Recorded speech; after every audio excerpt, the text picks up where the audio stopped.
Guys आप हम लोग पढ़ने वाले हैं relation between Coulomb's law and law of gravitation. Okay, तो स्टार्ट करते हैं वीडियो अपना।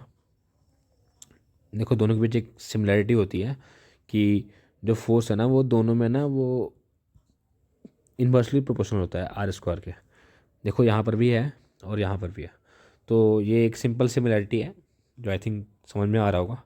और एक और है, देखो ये दोनों काउंट होता है ना वो बॉडी के सेंटर से।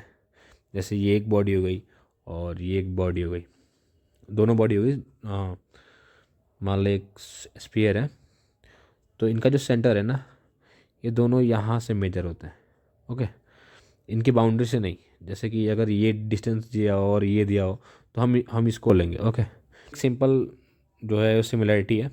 और डिफरेंस ये है कि देखो इसका जो कांस्टेंट है ना ग्रेविटेशनल कांस्टेंट, वो होता है वो हर जगह फिक्स होता है, लेकिन के जो होता है ना वो चेंज होता रहता है मीडियम के साथ।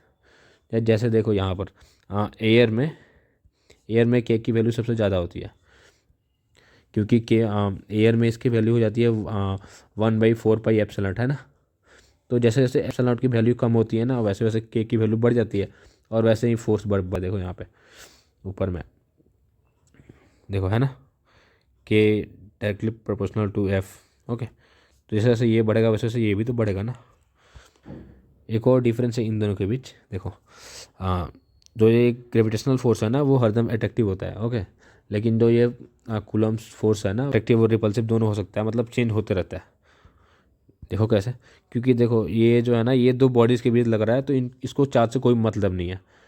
लेकिन जो ये कूलम्ब्स फोर्स है ना, ये force between two charge particles, इसमें देखो अगर एक निगेटिव है और एक पॉजिटिव हो गया, इलेक्ट्रॉन क्यों लिख रहा हूँ मैं, अगर एक प्रोटॉन हो गया एक इलेक्ट्रॉन हो गया तो इनके बीच जो हो जाएगा वो अट्रैक्शन होगा। ओके, और अगर दोनों इलेक्ट्रॉन हो गए तो इनके बीच जो होगा वो रिपल्सन होगा, है ना।